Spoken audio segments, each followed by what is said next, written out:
प्रयागराज में महाकुंभ 2025 आयोजित होने जा रहा है। इस बार का महाकुंभ भव्य होने जा रहा है, दिव्य होने जा रहा है। इसी बीच 13 अखाड़ों की धर्म ध्वजाएं सबका ध्यान आकर्षित करती हुई। अखाड़े कुंभ की शान माने जाते हैं क्योंकि यहाँ पर साधु संतों के कई रूप देखने को मिलते हैं।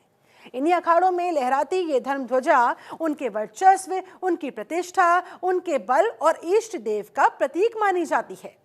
ये धार्मिक ध्वज हिंदू धर्म की आस्था, परंपरा और संस्कृति का प्रतीक भी है। इसी को लेकर महाकुंभ में निरंजन अखाड़े ने धर्म ध्वजा लहराई। संगम की रेती पर सबसे खास आकर्षण इन्हीं अखाड़ों की धर्म ध्वजाएं होती हैं।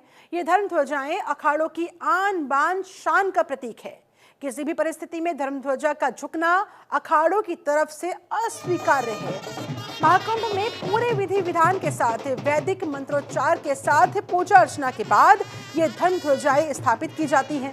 इस दौरान नागा साधु, सन्यासी समेत कई महामंडलेश्वर शामिल हुए। ढोल ताशे बजाते हुए धर्म ध्वजा को स्थापित किया गया, जिनमें 52 बांधों को लगाया गया है और ये 52 बांध 52 मणि कहलाते हैं। इनका भी अपना अलग ही महत्व है और निरंजनी अखाड़े के कई साधु संतों की तरफ से लगातार वहां पर मंत्रोच्चार किया जा रहा था। धर्म ध्वजा को स्थापित करने के दौरान ट्रेनों का सहारा लिया गया। उसके बाद चारों तरफ से उस रास्ते को बांध दिया गया क्योंकि धर्म ध्वजा की हाइट लगभग 108 फीट की है, जिसमें भगवा रंग बांधा जाता है और ये ध्वज आसमान में लहराता रहता है। अखाड़े मानते हैं कि ध्वज के आसमान में लहराने से उन्हें ऐसा लगता है, ऐसा महसूस होता है कि मानो वर्चस्व, सुकून का अभिमान और उनका स्वाभिमान आसमान छू रहा हो, आसमान में लहरा रहा हो।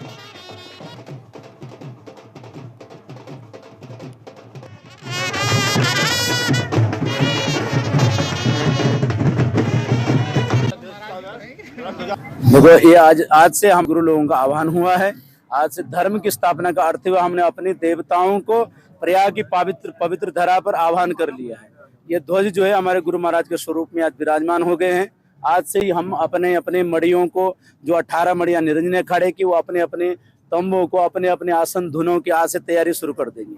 हमारे देवता यहाँ विराजमान हो चुके हैं, इसलिए आज जो है विशेष दिन है। सोमवती अमावस्या का पर्व है। महान पर्व पर आज इस पवित्र धरा पर अपने देवताओं का आह्वान करके, पूजन करके ध्वज के रूप में उन्हें स्थापित कर दिया। ओम नमो नारायण, जय श्री राम। हमारे यहाँ प्रयागराज महाकुंभ 2025 के जो धर्म ध्वजा की एक परंपरा होती है, वो आज ध्वजारोहण हो गया है। ये ध्वजारोहण है हमारी है भगवे रंग की ध्वजा है। ये सनातन का, सत्य का प्रतीक है और त्याग का प्रतीक है। इसी के नीचे हम लोग सनातन से हम गैर हिंदूवादी, गैर सनातनी के विरोध बार बार हजारों वर्ष लड़ाइयाँ लड़ी है, उसका ये प्रतीक है और ये एक प्रजातंत्र का प्रतीक है। ये जब खड़ी होती है उस समय से हमारे यहाँ छोटा बड़ा ये कोई भेद नहीं रहता, सबके लिए न्याय होता है। इस धर्म ध्वजा के नीचे किसी पर भी अन्याय नहीं होगा, इस तरह की हम लोग प्रतिज्ञा करते हैं। मेला क्षेत्र में हमारा अनुष्ठान चालू हो गया है। इस धर्मानुष्ठान में 1 महीना हम यहाँ कल्पवास करेंगे, जो 3 फरवरी तक चलेगा। 3 फरवरी तक यहाँ अन्न क्षेत्र, सत्संग, कीर्तन इत्यादि सब चलता रहेगा, जो आज से प्रारंभ हो चुका है। क्या परंपरा है? अखाड़े हजारों साल की अखाड़े की सनातन परंपरा है। परंपरा के साथ में जो यहाँ कई सालों बाद महापूर्ण कुंभ आ रहा है। इस पूर्ण कुंभ में जो 14 तारीख का मकर संक्रांति का नहान है, 29 का जो नहान है, 3 फरवरी का जो नहान है, तीनों स्नान में ये अमृत कुंभ, अमृत स्नान बोलते हैं। जो अमृत मंथन से, समुद्र मंथन से जो अमृत निकला था, वो मुहूर्त आज का 14 फरवरी का आ रहा है।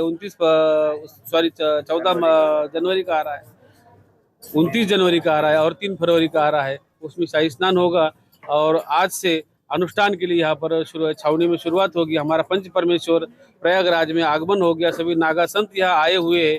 ये धर्म का संदेश है, सनातन का प्रतीक है, हमारे संत परंपरा है, हमारी जो अखाड़ों की परंपरा है। आदि जगह गुरु शंकराचार्य जी ने जो परंपरा बनाई, चारों तनी जो चारों दिशाओं में जो हमारे मठ बनाए थे, उसका ये प्रतीक है। और आज इस धर्म ध्वजा की रक्षा जो है हमारी नागा सन्यासी जो करेंगे। और 4 जनवरी को यहाँ छावनी प्रवेश होगा।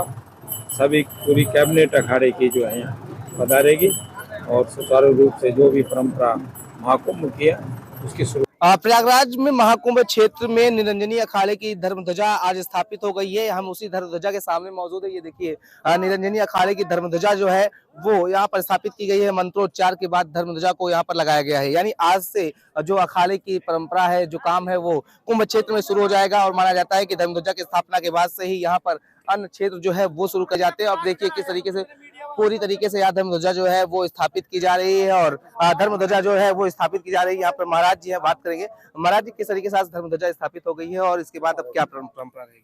जी, यहाँ पे आज श्री पंचायती अखाड़ा श्री निरंजनी की जो है धर्मध्वजा आज स्थापित की गई है। धर्मध्वजा का एक जो संकेत होता है, ये हमारे जितने भी निरंजनी अखाड़े के साधु संत होते हैं, सन्यासी होते हैं,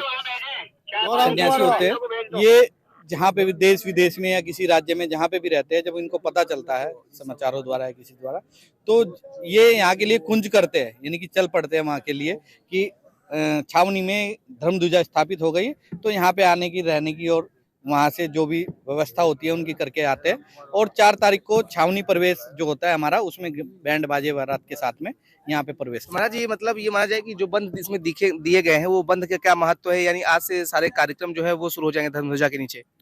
ये धर्मध्वजा में हमारे 52 बंद बांधे जाते हैं। ये 52 मड़ियों का प्रतीक है हमारी, जिसमें 52 मड़ियाँ, जिसमें दलाई लामाओं की भी एक मड़ी है हमारे यहाँ पे निरंजनी अखाड़े में।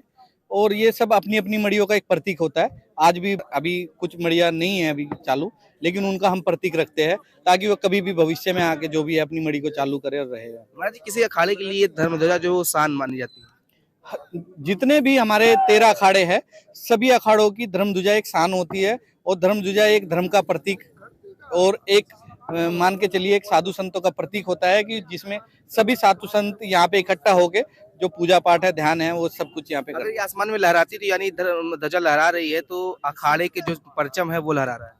जी, ये एक किस्म से हमारी 108 फीट की धर्मध्वजा है।